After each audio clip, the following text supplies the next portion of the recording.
What is going on, everybody? My name is... Oh, no, fucking hell. What's the intro? What's going on, everybody? What is going on, everybody? Welcome Keep back all to this another... in. There we go. Okay. What is going on, everybody? Welcome back to another week of Hero or Zero here on the Heroes for Hire podcast. My name is Shaun Meehan, and joining me, as always, is person who never messes up at all, Mr. Conor Lawler.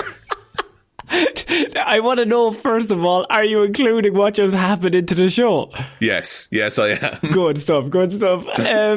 I'm very good, Shaun. Very, very. As a man who never fucks up an intro in my life, it's not always one take with myself, to be honest. See, what gets me is, it's not even that I fucked it up, I just forgot it. Like you forgot what we do. If anyone hasn't heard the intro, because, I mean... wasn't fucking great. This is Hero Zero. This is the show where we choose one comic book character, as we do every single week. We talk their good points and their bad points, and we generally give you a bit of a rundown of everything to do with that character. I normally choose DC characters. Shaun normally chooses Marvel characters, but Shaun is having a bit of a struggly day. Now, I'll be honest with you, it's his report. I'm worried of throwing it back to him because he might forget his own name or what we're doing. Shaun, how's it going, bud? What's going on? Tough day? Do you know what, Conor? It's fine. It's fine because I've chosen a character, I would say unforgettable character this week. Yeah. You should know this character. We have talked about them on Hero or Zero before. So much so, I'm not going to give you their comic book name. I'm just going to give you the name of the character, like the man, the human. Okay? Because I have an idea in my head of who you're going to pick, and I hope it's not them. Look, Conor, it's Jeff Hjelmroos. Do you remember Jeff Hjelmroos at all? Yeah. Jeff. Oh, Big Daddy J. So yeah, I knew. Yeah, obviously big. Yeah. I know, but just for anyone who doesn't know, just hypothetically, who the fuck? Who's Jeff? Well, so Jeff is one of my favourite characters we've ever covered on the show. It was early days, so that's why I'm doing him again. I really like just what he's about. So he was a professional pool player born in Minnesota. Oh my god. Oh my god. Now. Oh my god. I didn't think we could get worse than the intro, and suddenly my day is worse. It's a real slam dunk or a potting the 8-ball of an episode. No, it's not. So, if anyone doesn't remember, the audio I remember back then for this episode was terrible. This is like probably week 5 or 6. We were just testing out Hero Zero, just trying things out. Shaun found a character that is a villain in Marvel, and he's called 8-Ball, and his team is pool. He plays pool, and he's called 8-Ball, and he uses a cue. Shaun, Did I miss anything? Sphere for a head. One of my favourite tropes of any comic character is when they have a weird-shaped head. So we've talked about the orb. I forgot that his head was literally an 8-ball. His head is an 8-ball, yeah. So we've talked about both versions of the orb. Ruby Thursday, she has a sphere for a head. It's true. Mysterio, sphere for a head. Dr. Bong, bell for a head. Mixing it up a little bit. Different. That's a tricky one. That's a grey area we're not quite sure on. No, it's why he's not one of my favourites. But Jeff, 8-ball for a head. So Jeff was a professional pool player born in Duluth, Minnesota, who had a gambling problem, Conor. He had more than one problem. I have to be honest with you. I'm just going to ask the question straight out, just to get some clarity. Yeah. Does he have an 8-ball for a head now? No. Okay, very good question. So, This instance of a character with a sphere for a head, it's more of a helmet that he dons as part of his attire. It's not affixed to his head. It isn't his head, like in the case of the orb. The second orb, of course. Which the second orb, if anyone doesn't remember, is just a giant eyeball. Giant eyeball, yeah. Yeah, and he talks by squishing his eyeball. Yeah, he makes noise out of his eyeball. For a while he could only make squishing sounds, but then he learned to talk. And in his report, he lost his virginity when he was 38. Yeah, he did. They really wanted to stress that. They really included that for no reason. But Look, Con, we can talk about the orb all day here. All day. I mean, all day. I could talk about the orb, and ultimately I don't want to, but I could. Over 8 Ball, anyway. I'll talk about anybody over 8 Ball. So Jeff started gambling as a way to get his mind off his job as a defence contractor and missile propulsion engineer for the Department of Defence. Right. However, he quickly found himself owing thousands of dollars to pool sharks, Connor. So, eventually, he gets fired from his job with the Department of Defence because, and fair enough, they were worried that he would sell military secrets to pay off his debts. Now, they suspected this. They had no proof at all. They just wanted to get rid of them, and that was the excuse that they used. Okay. Can I make it a guess that he probably was doing that or about to do that anyway?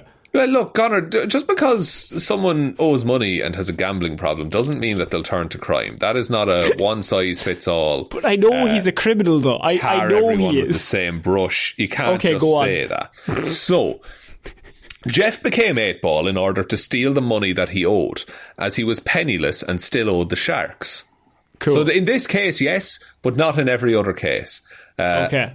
So he combined his interests in pool and his interests in engineering and missile design to start his own organised crime business that went on a spree in New York, Connor. But if he's so good at pool, why is he not winning? Why is he so in debt? Because they were pool sharks. They would cheat, Connor. And then he would owe them money. He's good at pool, but he's not as good as the pool sharks. He really likes pool. I think that's a better character trait that he's not good at, but he just really likes He just really enjoys playing, you know? Yeah. But he also loves gambling. I was a massive fan of but he's also not good at that. So he's not very good at the things he likes. Yeah, exactly. Like goes with podcasting. Indeed. So he went on a crime spree, robbed a few banks, became a fairly minor criminal in New York at the time. Tough to stand out when you're dressed as a pool ball. It's you have a 1 in 8 chance, I suppose. Who's doing the crime? Norman Osborn? No. Is it Rhino? No. It's a guy with a pool ball on his head. Oh, is Galactus coming? No. No, it's not Thanos. It's a guy with a pool ball on his head. It's actually just a helmet. Should we get the Hulk, we can beat the shit out of him. He can break a pool cue through him. So one of 8 Ball's kind of enemies is Sleepwalker. So Sleepwalker is a police cop kind of thing that operates in dreams. It's very strange. But during their first encounter, Sleepwalker won in a fight in their dreams and demanded to know who 8 Ball was and what he was doing before he handed him over to the authorities. However, Rick Sheridan, who is the body that Sleepwalker inhabits during the day, woke up and Sleepwalker was forced to escape, meaning 8 Ball got away. Okay? Right. But 8 Ball's in his disguise in his own dream. No, so it's kind of complicated. Yeah, he's in. Yeah, let's just say he's in. It's easier. So he wears a helmet when he does crime, but in his own dream he's also wearing the helmet, even though he's not even just dressed like himself. Well, no, because Sleepwalker is operating through Rick Sheridan, who's technically sleepwalking at the time, stopping crime in the mortal, physical, awake realm. While 8 Ball is robbing a bank, and he stops 8 Ball, but then Rick Sheridan, the body dude, wakes up. And so 8 Ball gets away because Sleepwalker ain't there anymore. If he beats the shit out of him in the dream, does then he just go to the police? Like, is he harmed in real life when he beats the shit out of him in the dream? Can he Freddy Krueger him? No, so you're locked on this dream thing, okay? Yeah, because he's beating him up in the dream, but how does that impact the real world? No, he's beating him up in real life because he's possessing the body of Rick Sheridan. Rick is asleep. Oh, so Rick Sheridan's body just turns up in 8 Ball's bedroom and just starts punching the fucking head off. No, 8 Ball's robbing a bank right now. Oh, sorry. Then why is he in his dreams? No, Sleepwalker operates through dreams. That's how he gets into Rick Sheridan's head and fights crime during the day. Right, so Rick Sheridan goes to sleep, then Dreamwalker takes over the body and then goes out crime fighting. Yeah, That's how it works. Right. Like a reverse Batman kind it's of thing. It's a reverse Batman. Perfect. I'm with you. This is not a Rick Sheridan report, but I'm with you. I've never done one because it's too fucking complicated. So, 8-Ball frequented the Bar with No Name. Bar with No Name is one of my favourite bits in Marvel Comics. It's just where all of the minor villains hang out. Yeah, it's with all the shit ones. Yeah, wait. But while there, he would often play pool with Oddball. Do you remember Oddball from the original report, Connor? I do remember Oddball, but please cover Oddball. So, Oddball is a juggling-based supervillain who juggles various explosive balls and was member of a gang of costumed criminals called the Death Throws. And they were circus-themed. You had Bombshell, who was a lady with bombs. You had Oddball, who was juggling. Tenpin, I'm going to give you one fucking guess what his gimmick is. Kites, indeed. Yeah. And you also had Throwdown, who was learning to be a juggling-themed supervillain. Imagine being so shit that you're learning to do something in the world's worst team. Hey, look, you never know. Also, there's been 2 Oddballs. The mantle was passed on. Of course it was. So just little bit of colour for you there. He's one of 8-Ball's only friends. Of course he is. They're fucking both losers. And one of them juggles bombs and the other one plays pool and is bad at it. He's all right at it. He's made it his whole thing. He's getting better. Worse. Like, he's improving. That's worse if he's only like grand at it. He's pretty good. He's not as good as me. Like, I'm classic. Oh, well, obviously. You're a pool shark yourself, Shaun. Indeed I am, Connor. Now, this is where 8-Ball starts to join the big leagues a little bit. Because 8-Ball challenges Hobgoblin. Now, I'm sure you're thinking, which Hobgoblin, Connor? I was actually thinking that, yeah. Because if you'll remember, Hobgoblin's identity wasn't revealed for ages. But it's Jason Masondale, who also once had the mantle of Jack O'Lantern, if you remember correctly. I forgot Jason Mason. Jason Mason. I forgot. Jace Mace, everyone's favourite. Jace Mace. He's a big gob boy. So Hobgoblin is a pretty top-tier villain. 8-Ball challenges him to a $100,000 round of pool, Connor. But that's not a fight. That's just a game. It's just a game of pool. It is. However, Jason Masondale, or the Hobgoblin, changed the prize during the game as, okay, whoever wins this game gets to kill Sleepwalker, who is now 8-Ball's nemesis. Does Sleepwalker know that he's 8-Ball's nemesis? Not really. He has other things to worry about. Yeah. He probably has bigger villains like Hobgoblin that he has to fight. So, yeah, and then the game of pool turned into... They compromised, and now the challenge is you actually have to be the first one to kill Sleepwalker, and then you get $100,000. Right. So the pool is now forgotten about. And it's just about killing Sleepwalker. I like the idea that 8-Ball was clearly losing. Like he was about to, like he hadn't potted one ball, and Hobgoblin was on the black, and then he went, "We'll change the rules." I have an idea. I have a suggestion that won't ruin my identity and probably my confidence in my life. Yes. So. They both went out and tried to find Sleepwalker and kill him. They both find him around the same time and they start fighting him. However, 8-Ball and Hobgoblin realised that Sleepwalker wasn't fighting as hard as he usually was. This was due to the fact that Rick Sheridan had been mind transferred at the time, and so there wasn't as strong of a mental link between Sleepwalker was Rick asleep and Rick. At this point then? No, so he wasn't in his own head, basically. Right. Okay. So, but every time to go get Sleepwalker, you just have to wait till this lad goes to sleep. So Sleepwalker chooses to go into Rick Sheridan's head because they have some kind of link. But this time he went to try to get narcolepsy of some kind. Yeah, I think he's a regular man by all accounts. He just sleeps like a regular 7 hours a day, 8 hours a day. Just what happens the rest of the day? Sleep more than 7 if you can. Oh, boys. Yeah, but if you can get 7, you can get 7. That's you're all right at 7. You can function, but any less, and you're poor boys at nothing. You're at nothing, lads. Yeah. But look, Rick Sheridan's mind was transferred at the time, so Sleepwalker got into the wrong body, didn't have as much control over it, so he wasn't fighting as hard as he usually was. He's like in a child's body. He's trying to fight these two men. He's just in a toddler, and 8-Ball and Hobgoblin are just hammering him. Just beating the shit out of him with pool cues.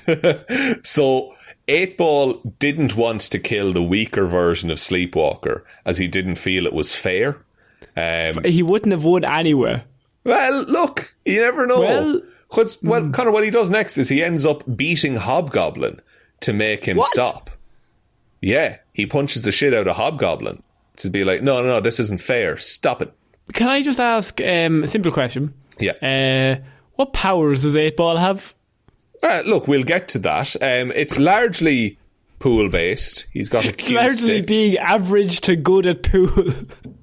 Average to good at pool. Bit of weapons expertise.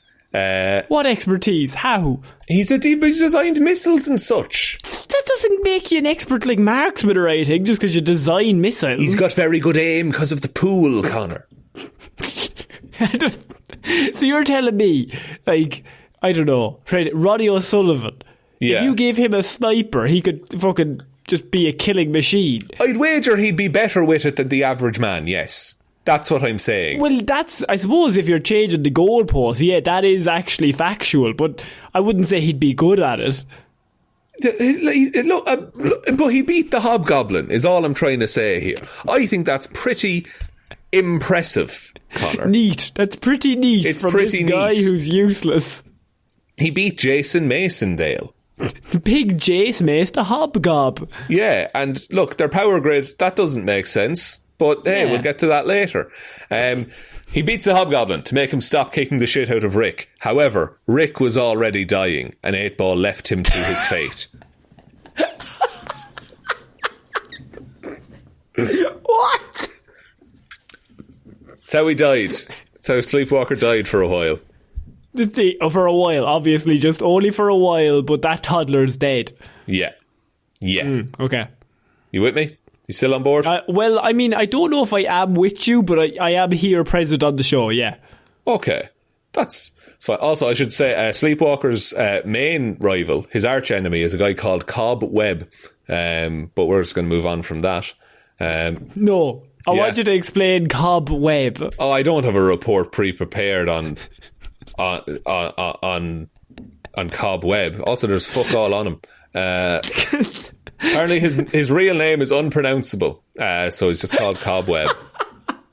Fantastic. Back to Jeff, though. Oh, sorry, back to Jeff. Jeff is the main star here. He's the superstar, sorry. He was eventually arrested and sent to prison, and eventually then escaped using the use of PIM particles. So, along with a group of other villains.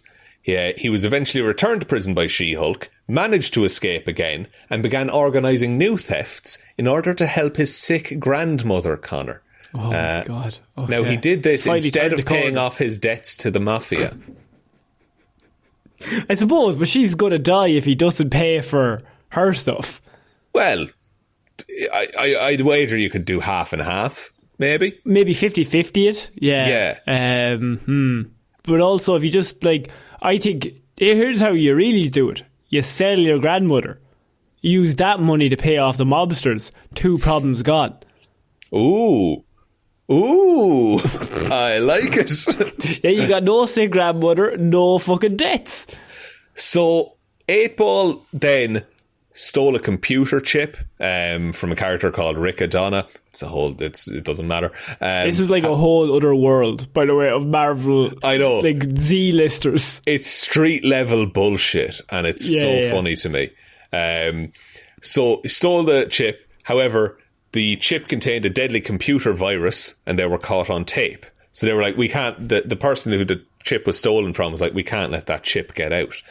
So Rick Adonna puts a contract on their lives And 8-Ball was subsequently killed by a character called the Wrecker, who fired an RPG at the car that he was transporting himself in. You mean driving? Yes, we'll say driving. He was transporting himself in. What happened then was... well, I suppose that's the end, isn't it? Well, you would think. He's had 2 successors since. I do apologise. Sorry, people have looked at this guy and they've thought, this is actually a title that bestows upon it a reputation that I would love to have in my life. So, there's been a couple of them. One was just another mercenary took up the mantle. Jason Masondale, I think, sold the costume at one point. Of course he did. Just to be a little shitbird. But then, at one point, the Hood, who is a magical character, used magic to resurrect several minor supervillains.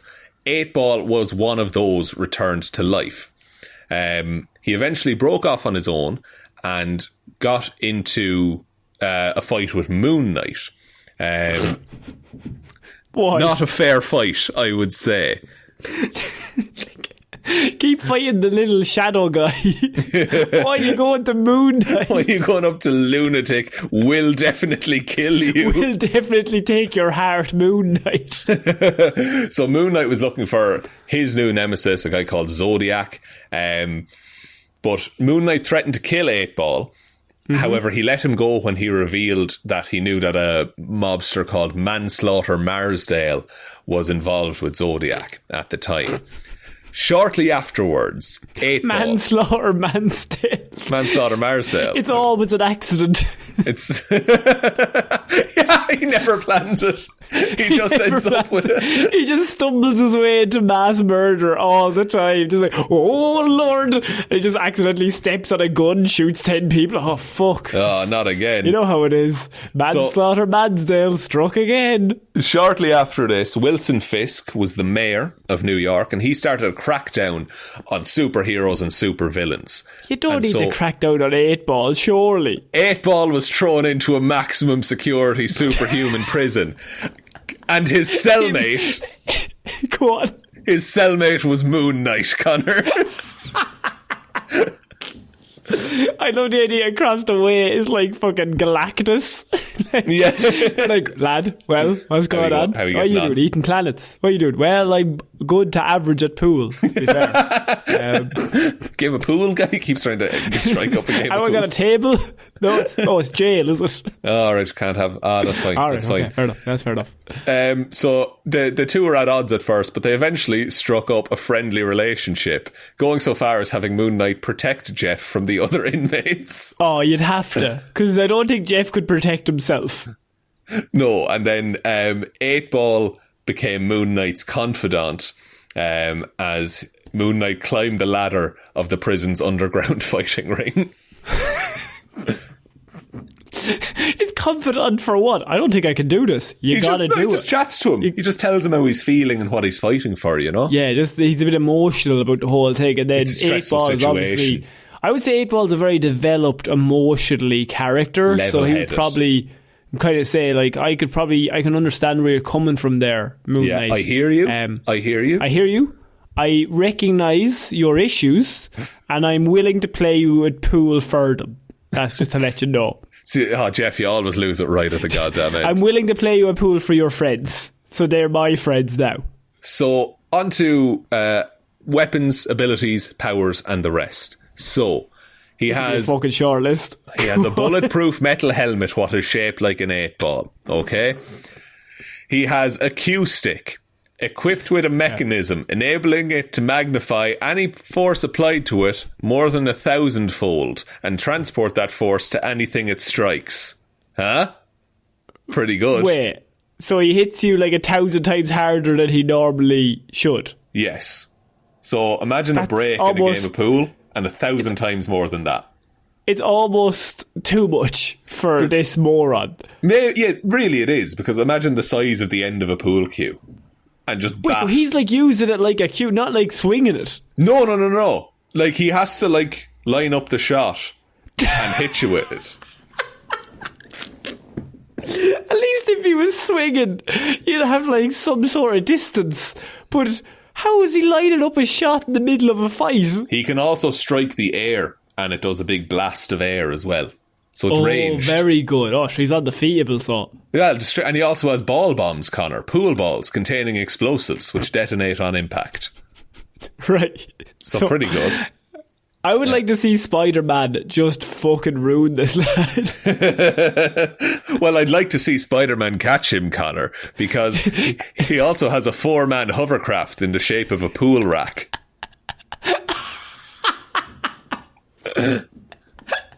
Genuinely, he's the worst villain ever put. I love 8-Ball. I love him because he's clearly shit. Yeah, and like, but no, he's not even shit. Like he's just specialised into. No, he's special. Yeah, aren't we all, Connor? Aren't we all? Well, we're all special in our own little way, and this lad is the most special of us all. Well, would you like to hear? Okay, let's humble him a bit. What if he a weakness? One weakness, only thing. Death. He has gastrointestinal disorder, causing him to need to use the bathroom frequently. So, you know, he's just like us. He's just like the regular folk. It's just like one of the guys, you know. What gang wants this guy? He's just constantly pissing himself flying around on a little triangle. He can't even be into death throws because it's not circus themed. Yeah, because the pool isn't dead. Like, he's like looking at Oddball, like, how does Oddball have friends and I don't? I think one of the second versions of him, I think Carnage set up a version of the Sinister Six and 8-Ball was in it. Like the second version of him. Why?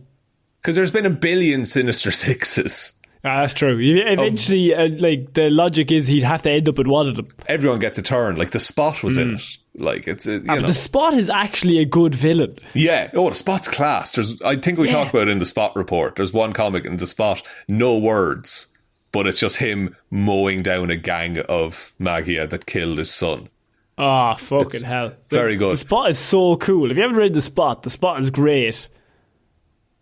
He's the villain. He's a villain in Across the Spider-Verse coming out soon. So that'll be interesting to see. And then just very quickly to end, Jeff on the Marvel 1 to 7 rating system. He has an intelligence of 4, strength of 2, speed of 2, durability of 2, energy projection of 1, and fighting skills of 2. So he's a normal man. That's pretty good. I would say that's undefeatable. Just out of 7, he's getting 2s across the board and some 1s. That's pretty strong. He's the underdog. People don't expect him. But a lot of they don't really ever include like how good is he at pool. Like you get a solid like 4 out of 7 there. Oh yeah, that's pretty good. Maybe how spherical his head is. That's an easy 7. He's 7 locked in. So, you know, it's you judge a fish by how well it climbs a tree, Connor. Everyone's going to look like a terrible villain. So, like, how well can he do a break on a pool table? Probably mildly successfully. How quickly can he rack up, you know? Probably pretty quick, because he's always losing, I assume. He's got a lot of practice, yeah. Yeah, he's practiced a lot at losing to pool sharks repeatedly. Look, I'm just happy that of all the characters I've covered early on, that 8-Ball has gotten another go around. Because, God, man, he's class. You know, it's like me and you are just reading different reports. It's the same words, but you're like, my God, what a guy. What a man. He's really impressed me. I should also say that story with Moon Knight when they're in prison together, that came out in 2022. Like that, he's recently being discussed. So I love the idea that, say, like for Green Arrow, right? He's got a gimmick. Yeah. He's good at bows and arrows, so he's the best at using the bow and arrow. Whereas 8-Ball, literally his gimmick is pool, and it's never ever said he's the greatest pool player ever. It said he likes it, but he's just not very good. Yeah, he was a professional pool player, like at the time, you know, in his early life. Right, before he got into bomb designing. Yeah. What's your point? How did he have time to do both? Oh, so many. He would take a shot, sit back down, pull out a big fucking blueprint, and start drawing shit. Yeah, he's just idly sketching like schematics for weapons of war. Was it my break? Is it? Oh, sorry. Just folds it back up, puts it away, gets back up. But yeah, Conor, that is my report on 8-Ball. Cool. I mean, truly one of the worst characters ever put in comics. Fair fucks to him. I want to know everything about that manslaughter guy, because I just think that's amazing. Oddball, I hope he never comes back. An absolutely atrocious character himself in his own right. But if you like what you heard, we've also done lots of movie reviews over on our Patreon, and we recently reviewed Ant-Man for the month of January. That is up there now for all our patrons, and it's basically just a look back to see if the movie Ant-Man holds up. We've done hundreds of, well, not hundreds, but like dozens, quite a lot of movies. Dozens. Like I think it's like 60 reviews, I'd say at this stage, of different movies. So we've covered Catwoman, we've covered League of Extraordinary Gentlemen, we've covered Batman Returns. We've done good movies as well. We've done Batman Begins. That was pretty good. We did do Batman Begins, yeah. We did Spider-Man 2. Did do Spider-Man 2. We did Werewolf by Night, that special that came out. We did Power Rangers. Christmas Carol. Power Rangers Turbo and Power Rangers Mighty Morphin, both movies. Of equal quality, both shit. But they're all up there. If you want to listen, we did Kenobi reviews, we did Ms. Marvel, we talked a lot about. True. Heaps of stuff up there. Yeah. So all that extra content is up there. So we do these 3 episodes a week, and then we do all the extra content over there if you want to check that out. But you can give us also a like on any of your podcast platforms. That would really help us out. You could head on over to our Twitter. It's at Heroes for Hire Pod. The 4 is a number 4. Facebook is Heroes for Hire Podcast, and we also have Detective Divilment's discussion group, which is our little group that we kind of all have chats in. If anyone has any suggestions for any Hero or Zeros, throw them in, especially like old ones, if you can remember but you can't find them anymore. We also have Instagram, Heroes for Hire Podcast, and most importantly, could you just tell one human being how we exist? Just the one, please. So I've been Conor Lawler. I've been Shaun Meighan. And we shall see you all next week, guys. Bye. Bye.